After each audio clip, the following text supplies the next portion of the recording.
여러분, 환영합니다. 혹시 성경을 읽으면서 이런 생각해 보신 적 없나요? 율법의 엄격한 규칙, 그리고 복음의 따뜻한 은혜. 이 둘은 서로 으르렁거리는 적일까요? 아니면 완벽한 파트너일까요? 오늘 다룰 자료 해설에서는 역사적으로 정말 오해를 많이 받아온 이 두 개념의 진짜 관계를 속 시원하게 파헤쳐 보겠습니다. 본격적으로 시작하기 전에 참 많은 사람들의 발목을 잡는 핵심 질문 하나를 던져볼게요. 신약 성경에 나오는 그 엄청난 은혜가 구약 성경의 깐깐해 보이는 계명들을 진짜 쓸모없게 만들었을까요? 예수님이 오셨으니까 이제 율법의 시대는 끝난 거 아니냐고요? 과연 그럴까요? 오늘 우리는 이 흥미로운 주제를 5단계로 싹 훑어볼 겁니다. 율법과 복음에 대한 오해, 율법의 진짜 목적, 율법이 절대 할 수 없는 것, 오직 믿음으로 얻는 의, 그리고 마지막으로 이 둘의 완벽한 조화와 협력까지. 이 두 가지 힘이 어떻게 서로를 밀어내지 않고 든든하게 받쳐주는지 바로 확인해 보시죠. 자, 첫 번째 파트입니다. 율법과 복음에 대한 오해인데요. 가장 크고 흔한 오해부터 확실하게 확 깨버리고 넘어가겠습니다. 마태복음 5장을 보면 예수님이 이 문제에 대해 아주 쐐기를 박으십니다. 내가 율법을 폐하러 온 줄 아느냐? 절대 아니다. 오히려 완전하게 하려고 왔다. 이렇게 말씀하시거든요.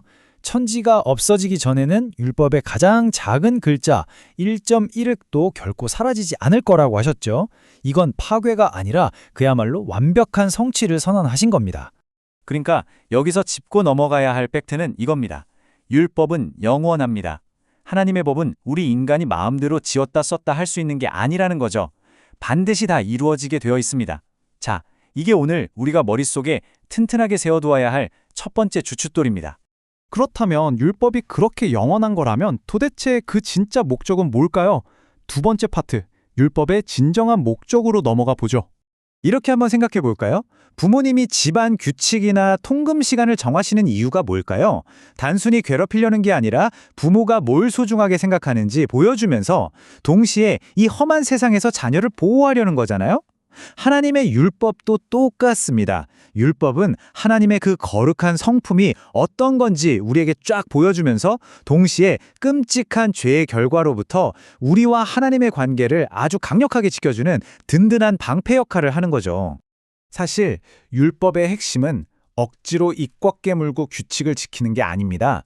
요한복음 14장 15절에 나오듯 절대적인 동기는 바로 예수님에 대한 사랑이어야 한다는 겁니다.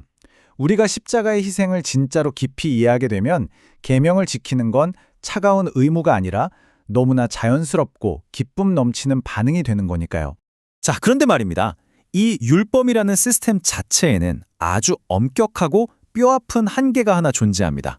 세 번째 파트, 율법이 할 수 없는 것들에 대해 이야기해 볼게요. 우리가 아무리 계명을 칼같이 지키려고 발버둥 쳐도 피할 수 없는 현실이 있습니다.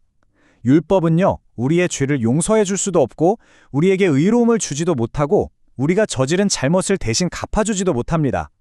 법적으로 보면 철저하게 우리를 정죄할 뿐이죠. 아주 맑은 거울처럼 우리의 치부를 낱낱이 비춰서 나는 구세주가 정말 절실하게 필요하구나 라는 걸 뼈저리게 느끼게 해줄 뿐입니다. 결국 율법은 자물쇠처럼 여기 문제가 있어 라고 콕 집어 알려줄 뿐 스스로 그 문을 열쇠를 쥐어주지는 못한다는 거죠. 바로 이게 우리가 율법을 제대로 이해하기 위해 복음이라는 열쇠를 반드시 먼저 쥐고 있어야 하는 이유입니다. 복음 없이는 율법의 완성도 절대 불가능하거든요. 그래서 율법이 결코 해낼 수 없었던 그 의의를 완수하기 위해 마침내 그리스도께서 등장하십니다. 네 번째 파트, 오직 믿음으로 얻는 의입니다. 로마서 3장 28절은 이렇게 아주 명쾌하게 선언합니다. 사람이 의롭다 하심을 얻는 것은 율법의 행위에 있지 않고 믿음으로 되는 줄 인정하노라. 우리가 하나님 앞에 설 때 꼭 필요한 의로움은 우리의 피나는 도덕적 노력으로 쟁취해내는 트로피 같은 게 아니라 그냥 거저 주어지는 선물이라는 뜻입니다. 여기서 절대 잊지 말아야 할 핵심은 칭의, 즉 우리가 의롭다고 인정받는 건 철저하게 행위가 아니라 믿음이라는 사실입니다. 만약 구원이 우리가 얼마나 완벽하게 사느냐에 달렸다면 그건 매일 무거운 바위를 산 꼭대기로 밀어 올리는 끔찍한 형벌이나 다름없었을 거예요. 하지만 구원은 우리의 불완전함과는 전혀 상관없이 값없이 주어지는 완벽한 선물 상자입니다. 갈라디아서의 기록이 이 사실을 아주 든든하게 뒷받침해 주는데요. 율법의 행위로 의롭다함을 얻을 사람은 이 세상에 단 한 명도 없기 때문에 그리스도께서 친히 저주를 받으셔서 그 율법의 무서운 저주로부터 우리를 속량하셔야만 했습니다. 한마디로 우리 힘으로는 도저히 답이 안 나오는 상황을 해결하려고 예수님이 직접 뛰어드신 거죠. 결국 이 모든 방향은 딱 하나, 율법이 아닌 은혜로 향하게 됩니다. 우리가 그렇게 목마르게 찾는 의로움은 율법을 지켜내려는 그 짓눌리는 무거운 짐에서 나오는 게 아닙니다.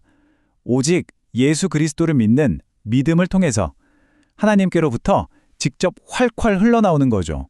자, 여기까지 율법과 복음, 이 두 가지 힘이 어떻게 완전히 다른 역할을 하는지 보셨죠? 이제 이 둘이 어떻게 완벽한 하나로 묶이는지 볼 차례입니다. 마지막 5번째 파트, 완벽한 조화와 협력입니다. 이들이 어떻게 톱니바퀴처럼 꽉 맞물려 돌아가는지 한번 대조해 볼까요? 율법은 하나님의 존엄성을 가지고 우리의 양심을 콱 찔러서 죄를 깨닫게 만듭니다. 반면에 복음은요, 그 율법의 어마어마한 권위를 100%다 인정하면서도 우리에게 절대적으로 필요한 칭의와 은혜를 턱 얹어줍니다. 율법이 너에겐 구세주가 필요해 라고 지적하면 복음은 여기 완벽한 구세주가 계신다 라고 답하는 그야말로 환상적인 파트너십인 셈이죠. 율법과 복음은 완전한 조화를 이루고 있다. 또한 서로 받들어준다. 이 아름다운 문장이 모든 걸 깔끔하게 설명해줍니다. 율법이라는 거울 앞에서 내 죄를 보고 깊은 절망을 느낀 죄인은 결국 자신을 구원해줄 단 한 분, 구세주의 활짝 열린 품으로 전력 질주하게 되는 겁니다. 이 둘은 서로 밀어내는 적이 아니라 우리를 살리는 광영으로 이끌어주는 생명의 동력자인 거죠. 오늘 다룬 자료의 원문을 보면 우리가 스스로 할 수 없는 일을 직접 이루신 주님께 감사하는 아주 아름다운 기도로 끝을 맺고 있습니다. 오늘 이 해설을 마무리하면서 여러분 스스로에게 이 도발적인 질문을 한번 훅 던져보셨으면 좋겠습니다. 혹시 우리는 오직 사랑과 은혜로만 거저 받을 수 있는 구원을 율법을 지켜서 얻어내겠다고 지치고 쓰러지도록 애쓰고 있지는 않습니까? 무거운 의무감이 아니라 넘치는 은혜와 기쁨으로 계명에 순종하는 자유로운 삶이 되시길 바라면서 오늘 해설은 여기서 마칩니다. 끝까지 함께해 주셔서 감사합니다.